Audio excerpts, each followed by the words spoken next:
नमस्कार। दिन भर की बड़ी खबरों में आपका स्वागत है। आपके साथ मैं हूं आदित्य कुमार। बुलेटिन में आज बात होगी निर्मला सीतारमण के कर्ज लेने वाले बयान की, शिवराज सरकार को नोटा से होने वाली परेशानी की, जानेंगे कि किसे मिली बिहार में प्रचार की कमान। साथ ही बात होगी बीजेपी के सहानुभूति कार्ड की और बुलेटिन के आखिर में बात अर्थव्यवस्था को लेकर आरबीआई की रिपोर्ट की। लेकिन तमाम बड़ी खबरों से पहले एक नजर सुर्खियों पर। स्वास्थ्य मुसीबत के बाद अब धर्रे पर लौट रही है जिंदगी। सुप्रीम कोर्ट में 7 महीने बाद लगभग पूरे संख्या बल के साथ काम शुरू। वीडियो कॉन्फ्रेंसिंग के जरिए कर रहे हैं सुनवाई। डीयू में दाखिला लेना हुआ आसान, छात्रों के लिए online Google form, central WhatsApp helpline number किया गया जारी। पूरी दाखिला प्रक्रिया को कराया जाएगा ऑनलाइन। सीबीएसई ने 10वीं कक्षा के कंपार्टमेंट रिजल्ट किए घोषित। सीबीएसई की ऑफिशियल वेबसाइट पर छात्र देख सकते हैं रिजल्ट। डायरेक्ट लिंक के माध्यम से भी कर सकते हैं परिणाम चेक। हफ्ते के पहले कारोबारी दिन बढ़त के साथ बंद हुआ बाजार। सेंसेक्स 0.21% की बढ़त के साथ 40,593.80 के स्तर पर हुआ बंद। तो वहीं निफ्टी 0.14% की बढ़त के साथ 11,930.95 के स्तर पर हुआ बंद। और आईपीएल के 29वें मैच में होगी सनराइजर्स हैदराबाद और चेन्नई सुपर किंग्स के बीच टक्कर।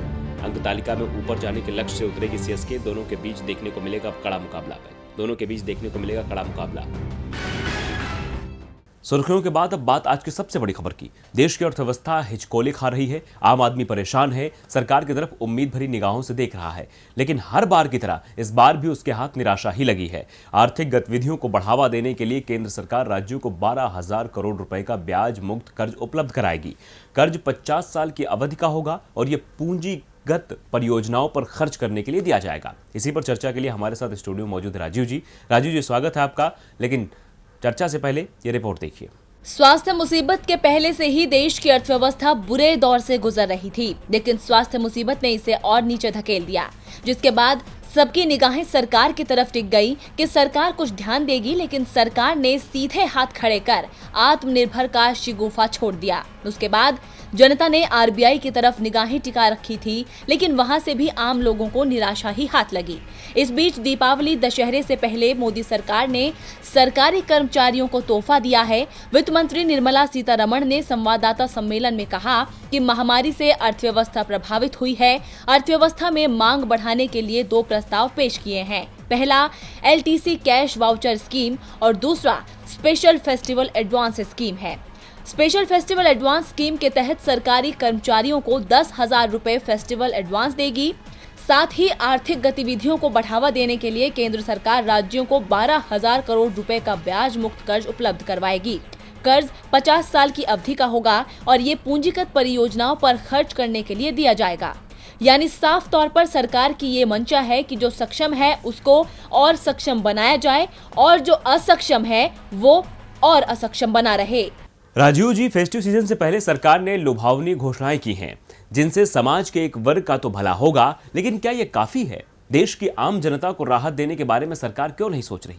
जी आदित्य, आपने बिल्कुल सही कहा कि सरकार आम जनता के बारे में क्यों नहीं सोच रही है। आप याद कीजिए आदित्य कि इससे पहले जब मोदी जी ने 20 लाख करोड़ के राहत पैकेज का ऐलान किया था, तब भी सरकार का दावा था कि इससे आत्मनिर्भर भारत बनने में मदद मिलेगी। लेकिन सरकार ने तब भी जनता को तत्काल कोई राहत देने की जगह भविष्य के दावे किए थे। सरकार शायद ये समझना ही नहीं चाहती है कि भूखे को तत्काल रोटी मिले तभी उसका पेट भरता है, भविष्य के पकवानों से उसकी भूख शांत नहीं होगी।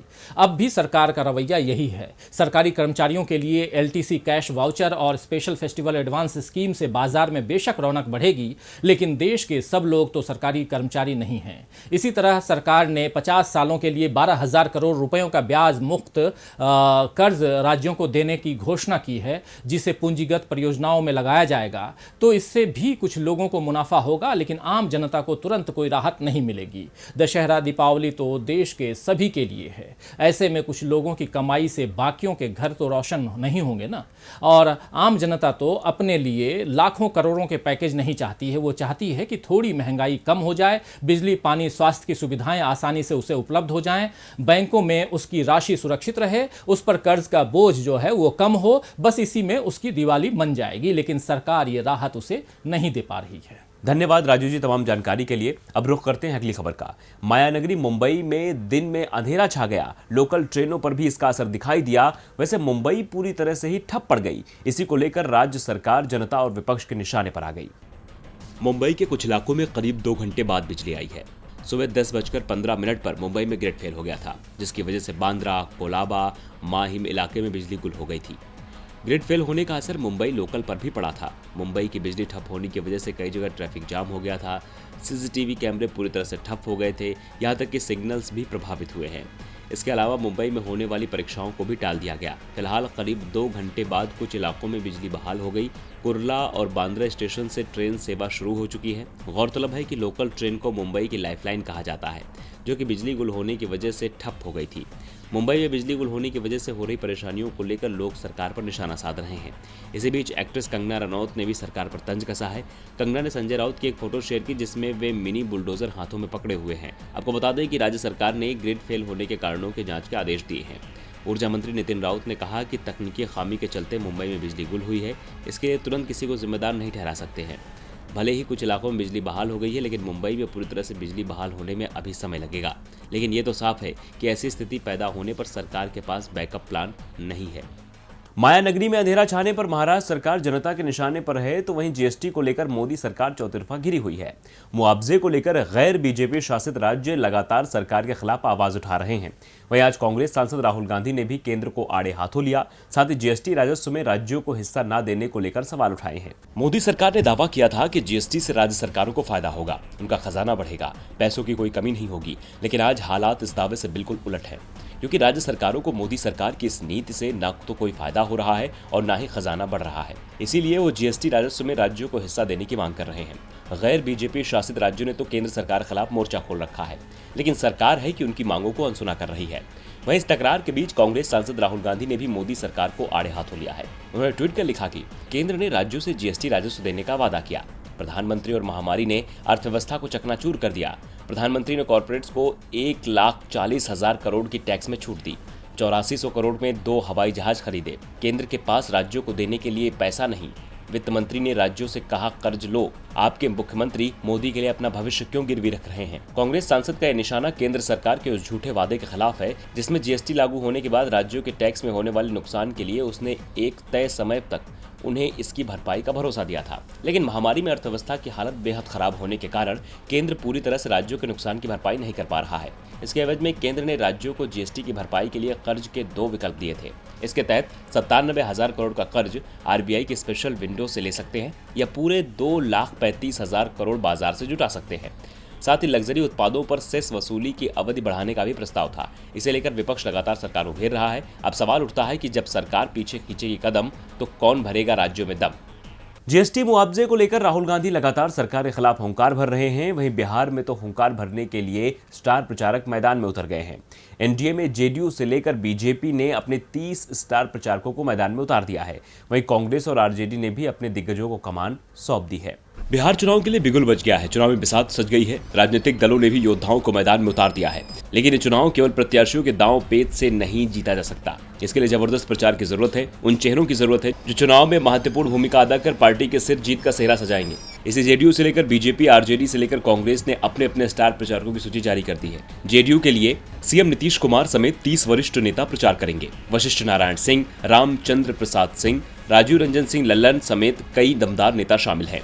जेडीयू ने अपने प्रचारकों की लिस्ट में जाति और धर्म का भी खास ख्याल रखा है। जेडीयू ने जिस तरह से चुनाव में 11 मुस्लिम उम्मीदवारों पर दांव लगाया है, वैसे ही प्रचारकों की लिस्ट में भी कई मुस्लिम नेताओं को तरजीह मिली है।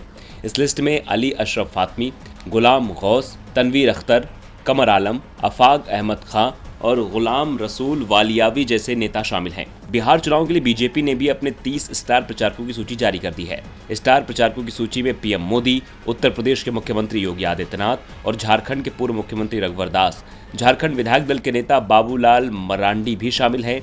बीजेपी के अध्यक्ष जेपी नड्डा, केंद्रीय मंत्री राजनाथ सिंह, अमित शाह के अलावा मनोज तिवारी को भी सूची में शामिल किया गया है। महाराष्ट्र के पूर्व मुख्यमंत्री देवेंद्र फडणवीस, बिहार प्रभारी भूपेंद्र यादव, केंद्रीय मंत्री गिरिराज सिंह के अलावा कई नेता प्रचार करेंगे।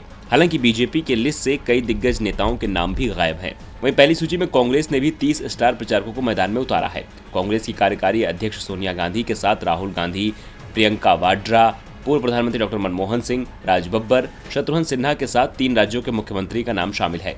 इसी के साथ कांग्रेस बिहार विधानसभा में 2020 में बीजेपी हाफ नीतीश साफ के नारे के साथ जीत की ताल ठोक रही है। आरजेडी ने जीत की इबारत लिखने के लिए लालू परिवार के 4 लोगों को प्रचार की कमान सौंपी है। इनमें राबड़ी देवी, तेजस्वी यादव, तेज प्रताप यादव, मीसा भारती का नाम शामिल है। इनके अलावा जगदानंद सिंह, शिवानंद तिवारी, रामचंद्र पूर्वे, जेपी नारायण, मनोज कुमार झा का नाम भी स्टार प्रचारकों की लिस्ट में है। जेडीयू, बीजेपी, आरजेडी और कांग्रेस ने प्रचारकों को कमान सौंप दी है। किसी ने धर्म और जाति को आधार बनाया है तो किसी ने फायर ब्रांड नेताओं को बुलाया है। सबने अपना पूरा जोर लगाया है। अब ये तो 10 नवंबर को घोषित होने वाले नतीजे ही तय करेंगे कि किसके स्टार प्रचारक ने उसे सत्ता तक पहुंचाया है। बिहार में इन दिनों चुनावी माहौल है। एक तरफ स्टार प्रचारकों को कमान सौंप दी गई है, लेकिन नीतीश कुमार अपने काम का लेखा जोखा नहीं सौंप पा रहे हैं। नीतीश कुमार अपनी सफलताओं का बखान करने के बजाय आरजेडी सरकार के कार्यकाल पर सवाल खड़ा कर रहे हैं। एक रिपोर्ट देखिए। बिहार में चुनाव की बयार है। नेता अपने दावे और वादे गिनाने को तैयार है। चुनाव के वक्त रूलिंग पार्टी अपने कामों का बखान करती है और पूर्ववर्ती सरकारों के कार्यकाल पर सवालिया निशान खड़े करती है। लेकिन बिहार में इसके बिल्कुल उलट हो रहा है। सुशासन बाबू जहां जहां प्रचार करने जा रहे हैं वो अपने कार्यकाल की बात नहीं बता पा रहे हैं। वो सिर्फ पिछली सरकारों पर सारा ठीकरा फोड़ रहे हैं। जी हाँ, नीतीश अपनी सरकार की सफलताएं और काम गिनाने के बजाय लालू प्रसाद यादव के 15 साल के कार्यकाल की नाकामियां गिना रहे हैं। आया तो बार बार संदेशा अमीर का, हमसे मगर ना हो सका सौदा जमीर का। नीतीश कुमार जनता के बीच कुछ यूं अपने और लालू के बीच फर्क को बता रहे हैं। दरअसल नीतीश कुमार इस बात को बखूबी समझ रहे हैं कि इस बार के चुनाव में एंटी इनकम्बेंसी का फैक्टर बहुत बड़ा रोल प्ले करने वाला है, क्योंकि जिस तरह से कई मामले सामने आए उसके बाद से ही सुशासन बाबू की सरकार सवालों में घिरते नजर आई थी। चाहे वो शेल्टर होम का मुद्दा या स्वास्थ्य परेशानी का या फिर प्राकृतिक परीक्षा का, इन सभी मामलों में नीतीश सरकार की खूब किरकिरी हुई। शायद यही वजह है कि नीतीश जनता को अपने काम की जगह आरजेडी सरकार की नाकामी गिना रही है। ऐसे में सवाल ये उठता है कि क्या नीतीश कुमार अब रक्षात्मक हो गए हैं, क्योंकि वो तीसरी बार लालू राज का डर बेचने की कोशिश कर रहे हैं। सवाल ये भी है कि क्या बिहार चुनाव में जनता से वोट मांगने के लिए नीतीश के पास मुद्दे नहीं है। बिहार की सत्ता पर दोबारा काबिज होने के लिए जहां नीतीश कुमार आरजेडी के कार्यकाल के बहाने रास्ता खोज रहे हैं, तो बाकी राज्यों में आगामी विधानसभा उपचुनाव को लेकर बीजेपी ने भी अपने पत्ते खोल दिए हैं। लेकिन अभी तक उत्तर प्रदेश में सस्पेंस को खत्म नहीं किया है। इस संशय को लेकर सवाल उठता है कि क्या इसकी वजह खास रणनीति है या फिर पार्टी में छिड़ी बगावत। उत्तर प्रदेश में 7 सीटों पर होने वाले विधानसभा उपचुनाव को लेकर इलेक्शन कमीशन को अधिसूचना जारी किए हुए काफी वक्त गुजर गया। कांग्रेस, सपा, बसपा समेत प्रसपा ने अपने दिग्गजों को मैदान में उतार दिया, लेकिन बीजेपी अभी तक ये तय नहीं कर पाई है कि अपनी साख बचाने के लिए किसे टिकट दिया जाए और किसे नहीं। इस देरी को बीजेपी के नेता चुनावी रणनीति करार दे रहे हैं। बीजेपी सूत्रों का कहना है कि उत्तर प्रदेश में 7 विधानसभा क्षेत्रों में होने वाले उपचुनाव में पार्टी सहानुभूति कार्ड भी चल सकती है। जो सीटें अपने विधायकों के जाने के कारण खाली हुई हैं, वहां उनके किसी परिवार वाले को ही मैदान में उतारा जा सकता है। अन्य सीटों पर पुराने और समर्पित कार्यकर्ता को ही टिकट देने का पार्टी मन बना चुकी है। कहा जा रहा है कि उम्मीदवारों की घोषणा 14 अक्टूबर तक कर दी जाएगी। 2 कैबिनेट मंत्रियों चेतन चौहान और कमल रानी के दुनिया को अलविदा कहने से खाली हुई सीटों पर भेजे गए पैनल में उनके परिवार के सदस्यों के नाम भी शामिल हैं। नौगवां सादात क्षेत्र में चेतन चौहान 97,000 से ज्यादा वोट लेकर विजयी हुए, तो घाटमपुर में कमल रानी भी 92,000 से ज्यादा वोट बटोरने में कामयाब हुई थी। इसीलिए संगठन में एक बड़ा खेमा मानता है कि अल्प समय के लिए होने वाले इस चुनाव में परिवार से हटकर टिकट देने से आंतरिक खींचतान बढ़ाना संभव है। ऐसे में क्षेत्रीय जनता की सहानुभूति लेना बेहतर होगा। अब बीजेपी के दिग्गज तो सहानुभूति कार्ड के लिए भाई भतीजेवाद को बढ़ावा देने पर जोर दे रहे हैं, लेकिन इससे बीजेपी में कलह बढ़ सकती है, क्योंकि कई सीटों पर परिवारों के अलावा दूसरे नेता भी अपना दमखम दिखाने को तैयार हो रहे हैं। इन सीटों पर टिकट बंटवारे को लेकर बीजेपी में बगावत तेज हो सकती है। अब देखना होगा कि पार्टी किसे टिकट देती है और किसे नहीं। और बुलेटिन के आखिर में बात अर्थव्यवस्था पर आरबीआई की रिपोर्ट की। महामारी की वजह से देश की अर्थव्यवस्था बुरी तरह से चरमरा गई है। Food sector, automobile, hotel industry को काफी नुकसान झेलना पड़ रहा है। इस गिरावट के बीच सरकार दावा कर रही है कि हालात जल्द सुधरेंगे, स्थिति बदलेगी, लेकिन सरकार के दावों पर विश्वास करना बेहद मुश्किल है, क्योंकि तमाम रेटिंग एजेंसियां खतरे की घंटी बजा रही हैं। यहां तक कि आरबीआई की रिपोर्ट भी स्थिति को गंभीर बता रही है। महामारी के बाद अर्थव्यवस्था का हाल कैसा है, किस सेक्टर में वृद्धि हुई है, देश में कितनी तरक्की हुई, इन सवालों के जवाब सरकार केवल अच्छे सपने दिखाकर ही देती है। वित्त मंत्री से लेकर तमाम मंत्रियों का कहना है कि अंधेरी रात गुजर चुकी है, अब विकास का उजाला आने वाला है। लेकिन ये इंतजार कितना लंबा होगा, उसका वक्त नहीं बताया जाता। लेकिन आरबीआई की रिपोर्ट बताती है कि तमाम औद्योगिक क्षेत्र में उत्पादन अभी भी फरवरी 2020 के मुकाबले काफी पीछे है, जो बताता है कि बड़े स्तर पर रोजगार देने वाले क्षेत्रों में मांग सामान्य नहीं हुई है। आरबीआई के इन आंकड़ों में कृषि और ग्रामीण मांग के तहत 7 सेक्टरों को रखा गया है। इसके मुताबिक ग्रामीण क्षेत्र में इस साल अगस्त में ट्रैक्टर की बिक्री फरवरी के मुकाबले 37% ज्यादा रही है। दोपहिया वाहनों की बिक्री 4% और कृषि कार्यों के लिए कर्ज वितरण 1% ज्यादा रहा है। फरवरी के मुकाबले अगस्त में मनरेगा के तहत रोजगार की मांग 9% ज्यादा रही है। इस अवधि में तिपहिया वाहनों की बिक्री फरवरी के मुकाबले अगस्त में सिर्फ 30% रही है। इसी तरह से अगर औद्योगिक उत्पादन में गैर टिकाऊ उपभोक्ता सामान उत्पादन को छोड़ दें तो अन्य सभी चारों सेक्टर मैन्युफैक्चरिंग, कैपिटल गुड्स, टिकाऊ उपभोक्ता सामान और कंस्ट्रक्शन उद्योग में उत्पादन की स्थिति फरवरी से काफी दूर है। ये आंकड़े बताते हैं कि अभी हालात सुधरने में काफी वक्त लगेगा। इसका अंदेशा रिजर्व बैंक अपनी मौद्रिक नीति के ऐलान में भी जता चुका था। आरबीआई के पूर्व गवर्नर रघुराम राजन ने कहा था कि अभी तीसरी तिमाही में अर्थव्यवस्था में सुधार देखने को नहीं मिलेगा। वित्त वर्ष 2020 और 21 की पहली तिमाही का देश पर गहरा असर हुआ है, जिसमें विकास की रफ्तार बिल्कुल थम चुकी थी। लेकिन अब धीरे धीरे हालात सुधर रहे हैं। हालांकि अच्छे नतीजे चौथी तिमाही में ही नजर आएंगे। तीसरे दौर में लोगों को थोड़ी परेशानियों का सामना करना होगा। अब चेतावनियों पर चेतावनियां मिल रही हैं, लेकिन फिर भी सरकार नहीं संभल रही है। उसके लिए तो अपनी ढफली, अपना राग है। इससे देश का हाल बेहाल है। दिन भर की बड़ी खबरों में फिलहाल आज के लिए इतना ही। देखते रहिए DB लाइव। नमस्कार।